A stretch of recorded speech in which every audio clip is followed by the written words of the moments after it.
बेटी की फिजूल खर्ची। दुनिया की चकाचौंध को कौन नहीं एंजॉय करना चाहता, लेकिन क्या फालतू की मौज मस्ती में पैसा खर्च करना सही है? देखिए जरा। आजकल अच्छी नौकरी मिलना कितना मुश्किल हो गया है। सही कहा, जहाँ भी जाओ तो केवल यही सुनने को मिलता है, फिलहाल जरूरत नहीं है। और अगर गलती से नौकरी मिल भी जाए तो उस तनख्वाह से 2 वक्त की रोटी भी नहीं खरीदी जाती। हाँ यार, ऊपर से रोज सुबह शाम घर वालों के ताने सुनकर ही पेट भरना पड़ता है। अब तो तेरा खाना बिना घर वालों के ताने सुने बिना पचता भी नहीं होगा, है? क्यों, तेरे घर वाले कुछ नहीं कहते? कहते तो हैं, पर क्या करें, कानों को सुनने की आदत हो गई है। अच्छा, तुम्हें एक जरूरी चीज बताना तो भूल ही गया। कल ना मुझे कमल का फोन आया था। कौन कमल? जो उस मोटे सेठ के दफ्तर में काम करता है?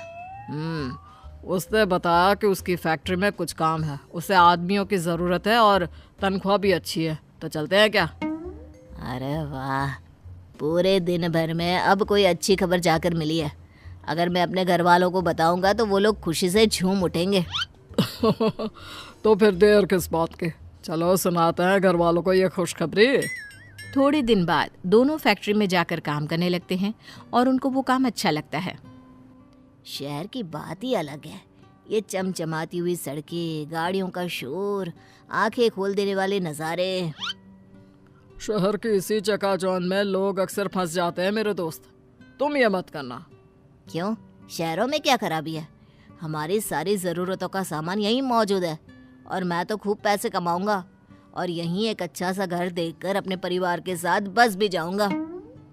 पर उसके लिए मेरे दोस्त हमें बहुत सारे पैसे कमाने होंगे, और पैसे कमाने के लिए हमें मुंह कम हाथ ज़्यादा चलाने होंगे।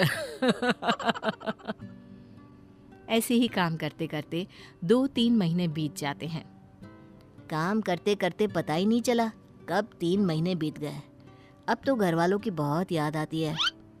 हाँ सही कहा, कल माँ से बात हुई तो माँ भी यही पूछ रही थी, घर कब आ रहा है?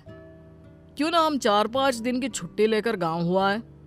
और हाँ, उससे पहले एक दिन बाजार जाकर घर के लिए कुछ सामान ले आएंगे। गांव में तो आधा सामान मिलता है, आधा नहीं। और मैंने सुना है शहर के बाजार बहुत बड़े और सुंदर होते हैं, वहाँ तरह तरह की दुकानें होती हैं।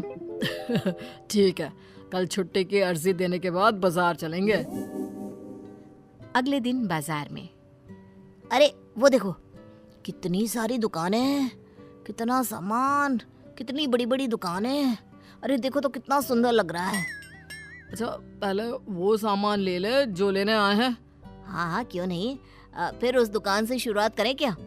नहीं, मुझे लगता है उस दुकान से, वहाँ से हमें सस्ता और अच्छा मिलेगा। और तुम्हें ऐसा क्यों लगता है? क्या वो दुकान तुम्हारे रिश्तेदार की है? नहीं, तुम्हारे। अरे दिमाग के पैदल इंसान, क्योंकि वहाँ पर ज्यादा भीड़ है और दुकान में डिस्काउंट का ऑफर चल रहा है। तुम्हें तो सब पता है यहाँ के बारे में। अब चलोगे भी? हाँ हाँ चलो। अरे बस भी करो, कितना सामान लोगे? चलो ना, उस दुकान में भी देखते हैं। सारा जरूरत का सामान तो हम ले चुके हैं, अब तुम्हें कौन सा सामान चाहिए? जब हम दुकान के अंदर जाएंगे तभी तो पता चलेगा कि हमारे पास क्या नहीं है। बस ये आखिरी दुकान है, इसके बाद सीधा घर चलेंगे, ठीक है? ठीक है, पक्का। अब चलोगे भी अंदर? तुम्हें नहीं लगता कि तुमने आज काफी खरीदारी की है? मुझे तो और भी करनी थी, पर सोचा आज के लिए इतना काफी है। मुझे तो लगा कि तुम थोड़ी देर बाद मुझसे पैसे मांगने लगोगे। अरे वो तो मैं भूल ही गया था। मजाक कर रहा हूँ। फिर कभी आएंगे। आज सच में बहुत मजा आया। वैसे घर वाले अपने लिए तोहफे देखकर बहुत खुश हो जाएंगे। खरीदारी तो हो गई भाई, अब पेट में चूहे दौड़ रहे हैं, चलो कुछ खा लेते हैं। ठीक है, चलो वहीं खा लेते हैं। खाना कितना अच्छा था, मेरा तो पेट फुल भर गया है। रोजाना कैंटीन का वो बेस्वाद खाना खाकर मेरा मुंह भी बेस्वाद हो गया था। आज कुछ स्वादिष्ट खाकर दिल को सुकून मिला। रोज ऐसा खाने को मिले, क्या मजा आ जाए। कैंटीन का खाना तो ठीक ही होता है, हाँ आज का खाना उससे ज्यादा स्वादिष्ट था, मानना पड़ेगा। उस दिन से सुरेश कई बार बाजार जाता खरीदारी के लिए और साथ साथ बाहर से ही खाना खाकर आता। सुरेश, तू कल शाम को कैंटीन में खाने को नहीं आया। मैंने बहुत देर तक तेरा इंतजार किया। फिर किसी ने कहा कि तू बाजार गया है।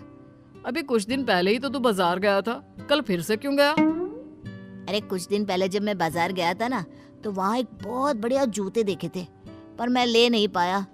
और अब जब तनख्वाह आ गई तो कल ही मैंने वो जूते खरीद लिए। देख, आज मैं पहन कर भी आया हूँ। हाँ यार, ये तो बहुत महंगा लगता है। लग कैसे रहे, आजकल ना मार्केट में बहुत चल रहे हैं, ज्यादातर लोग यही जूते खरीद रहे हैं। लेकिन तुम्हारे पास तो जूते हैं ना, तो फिर ये नए जूते क्यों? अरे क्योंकि ये आजकल ट्रेंड में चल रहा है। छोड़ो, तुम नहीं समझोगे। लेकिन तुम अपनी सारी कमाई बेफिजुल की चीजों में खर्च कर रहे हो। बेफिजुल कहा, जूते ही तो लिए हैं, और एक आध सामान बस। कुछ दिनों बाद अरे वहाँ के छोले पूरी इतने अच्छे थे, इतने अच्छे थे, क्या बताओ सच में। क्या बता रहे हो? जरा हमें भी बताओ। कल ना मैं बाजार गया हुआ था, वहाँ मैंने छोले पूरे खाई, बहुत ज्यादा स्वादिष्ट थे। तू कल फिर बाजार गया था? तुझे नहीं लगता तू कुछ ज्यादा ही बाजार जाने लगा है और बेफिजुल की चीजों में अपनी कमाई उड़ा रहा है? अरे तू फिर से शुरू हो गया। तुझे इतनी दिक्कत क्यों हो रही है? तू तो ऐसे बोल रहा है जैसे तेरी कमाई उड़ा रहा हूँ। अरे अपनी कमाई से तो खा रहा हूँ ना। लेकिन अगर तू अपनी सारी कमाई ऐसे ही उड़ाता रहा तो अपने घर वालों को क्या भेजेगा? उसकी चिंता करने की जरूरत तुम्हें नहीं है। बड़ा आया मुझे भाषण देने वाला। इसके बाद से सुरेश राम से दूर रहने लगा। कुछ महीनों बाद दोनों अपने घर जाते हैं। अरे तुमने सविता का घर देखा? उसने कितना शानदार घर बनवाया है। हाँ, मैंने देखा। जैसा मकान शहरों में देखने को मिलता है ना। मैंने सुना है उसका बेटा राम शहर में नौकरी करता है, उसी की वजह से वहाँ एक पक्का मकान बनवा पाए। अब हर किसी की किस्मत सविता की तरह थोड़ी ना है। इतना मेहनती बेटा, नहीं तो काम तो सुरेश भी वही करता है, पर क्या करे, उसने अपनी सारी कमाई फिजूल की चीजों में खर्च कर दी। दूर से सुरेश सब बातें सुन रहा होता है। काश मैंने तब राम की बात मान ली होती तो आज ये सब सुनना नहीं पड़ता। अब पछताने से क्या फायदा दोस्त, तुम अपना पैसा फिजूल चीजों में बहा चुके हो।